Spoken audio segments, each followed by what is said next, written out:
Hey everyone, Harry here to talk about the hearing on Capitol Hill today with Robert Hur, the special counsel who looked into and exonerated Joe Biden for alleged improper handling of classified documents after his vice presidency.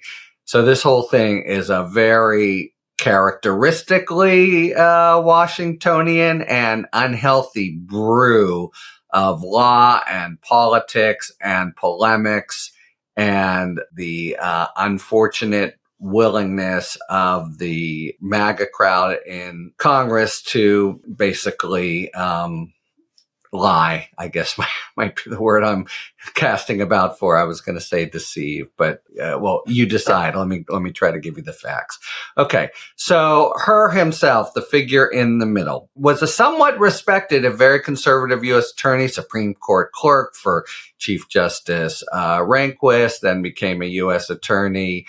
Some consternation when Merrick Garland appointed him. There's going to be continuing gnashing of teeth here about Merrick Garland. Why does he have to be such a Boy Scout and appoint such a hard right figure and then not really oversee him, et cetera, et cetera. I will say that what's basically happened here as a result of A, Garland's hands-off approach to Hur, and B, the operation of the special counsel regulations is really unfortunate and kind of makes my skin crawl as a former prosecutor and U.S. attorney, which is, it's the credo of the Department of Justice. Look into charges, bring them, and make your case in court, or shut the F up and, don't give us your...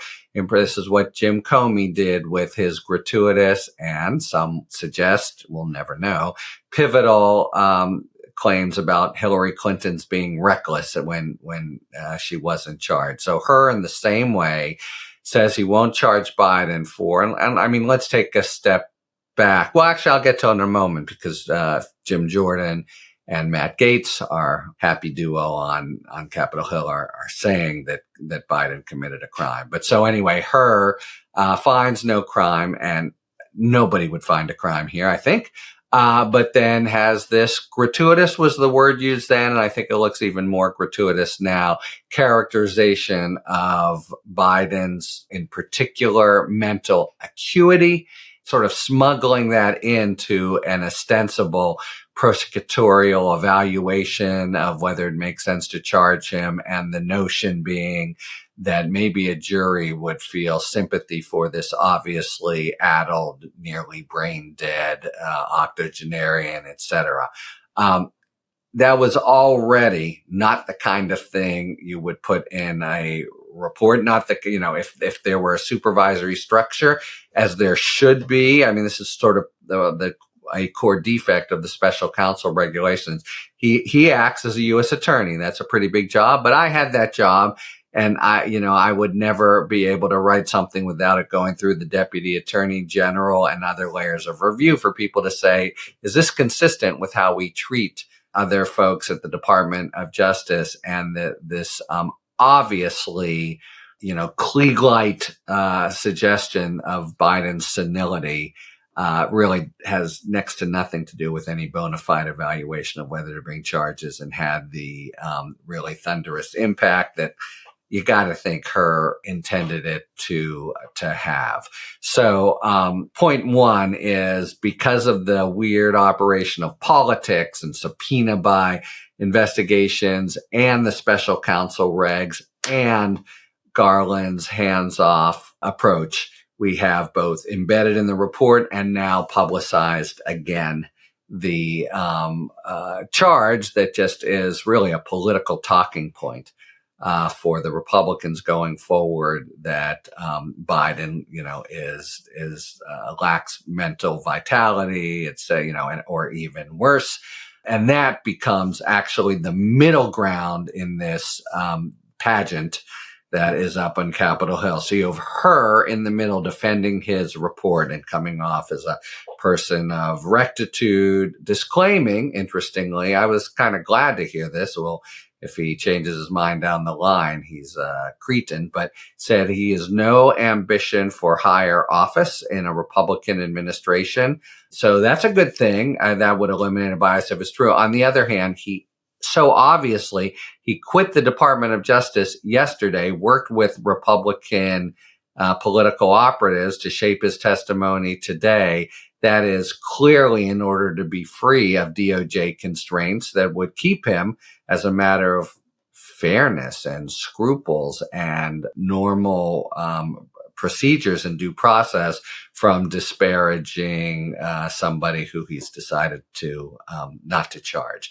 So that is the sort of talking point in the middle of things that is now going to be re-emphasized. And, it's in the wake of the State of the Union, which Biden seemed to perform quite well in putting it to rest. It also now, I think, besides being gratuitous, I think it looks really more tendentious, not really kind of contrived, because as part of his hearing, they released full transcripts of 5 hours of depositions. Any of you unlucky enough to have been deposed will be able to be very familiar with the notion that, you get 5 hours of questioning, you get tired, it's a little hard to remember things, and an unscrupulous opponent can try to then exploit that at trial, and then you respond. But the Department of Justice shouldn't be doing it. And what I think Hur looks even worse, a lot worse actually,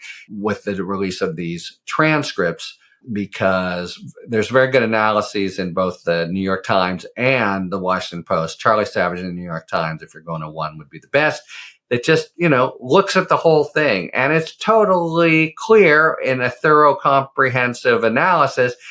Biden's clearheaded. He knows, he performs very well. And then, there are moments that Hur exploits in his report where it'll be like, okay, so wait a second. Am I still vice president then? Okay, so then I would have thought, things like that, which they make as gotcha moments. He doesn't even know when he was vice president, or he once misstates, but then the other time accurately states the death of his son, Beau, and the like. So the overall case for his being addled, besides being, irrelevant, tendentious, political, actually also looks, when you look at the whole transcript, to be shoddy, poor, wrong. So that's for Robert Hur. Now that's the middle ground. There's going to be this political talking point that takes hold. Matt Gaetz, among others, uses it to try to get a kind of traction at Biden's being not sharp, lacking vitality, et cetera. But that's the central political talking point. Then we have the actual subject matter of the hearing itself, which is a matter of going back and forth from Republican to Democrat, and Zoe Lofgren, Jamie Raskin, and Adam Schiff. Adam Schiff in particular, a former prosecutor, basically takes Hur to task for substituting his own sort of subjective impressions of Biden's mental acuity for just the facts. What did he say? What didn't he? What's the overall impression? And Hur got his back up, and, knowing that Schiff is a prosecutor, and took umbrage that he would do anything other than call it straight, etc. But so Schiff pushes back there. Lofgren and Raskin both, and the rest of the Democrats are in their turns totally contrasting, right? So the charges here with what Trump did. So this is a complicated brew, as I said. In the middle is this talking point that they're hoping to resuscitate, that Biden is not sharp. But then on either side, the question is, did Biden commit a crime?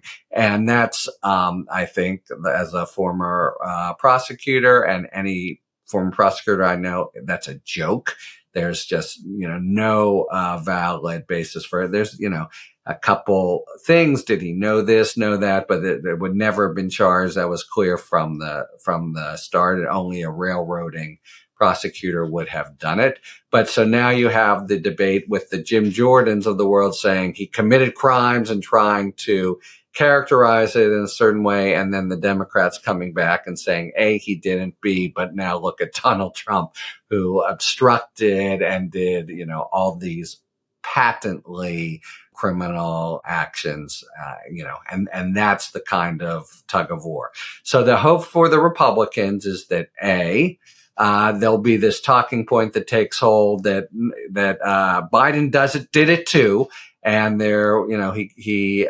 it's ironic for anyone who knows anything, the notion that a guy like Robert Hur was somehow, in the tank for Biden. But that'll be one talking point for Fox News. Biden did it too. And then the other one, I think the true political agenda here is to really try to massage and revive the Biden and is too old to be president and, isn't sharp anymore. And which is really, now that you see the whole transcript, just a total hit job and a bum charge top to bottom.